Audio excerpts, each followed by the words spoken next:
So we finished with ng-switch, of which you know how to use it, but it's probably not clear why we use it this way.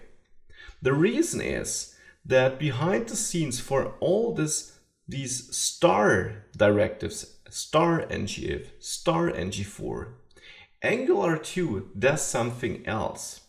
It kind of de-sugars that, which means makes it less beautiful, makes it a little bit more complex, and transforms it into a way that we're again still only using with property binding, because Angular 2 only does have those 4 data binding forms, and star isn't a new form, it's just a beautified version of a combination of the other forms in the end.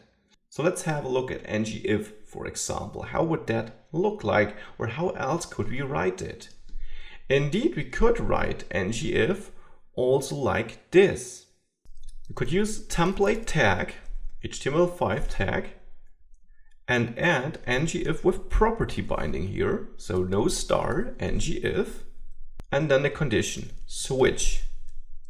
Inside this template, we would then have a div with the conditional text.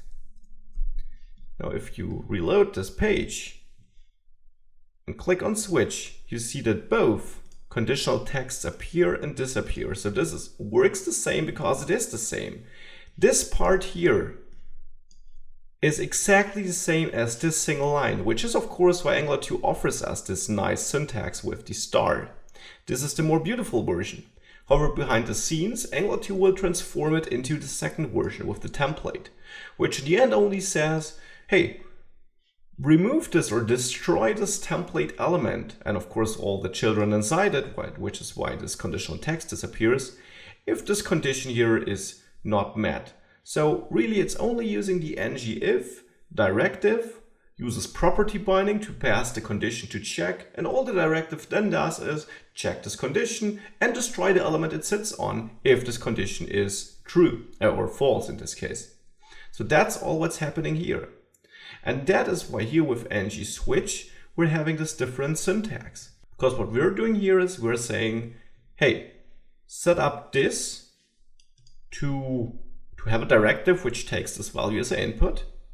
And then here we have beautified version of the following syntax here, for example. I'll copy that and I'll show you another way to write the very same example.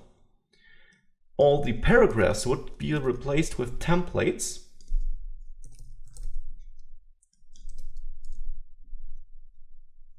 And ng-switch would lose, or ng-switch when and default would all lose the stars. Instead, we would use normal property binding again. Or not for ng-switch default though, which doesn't get any input, so that's a normal attribute directive here. And then we would replace this div with the paragraph.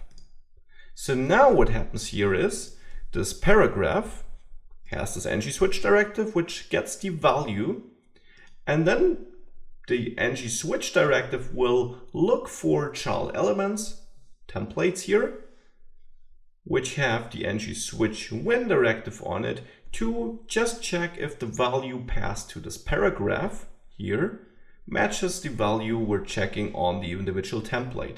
And then it would destroy all the templates, or it would only take the value of the one template which matches its value or its condition here. So here again, if I save this looks exactly the same, and we see 10 in both cases, because this is just an alternate way to write it. And whilst here the second way is not really longer than the first one is certainly more intuitive to grasp and understand. And here for ngIf, I think it should be pretty clear why we use the star syntax.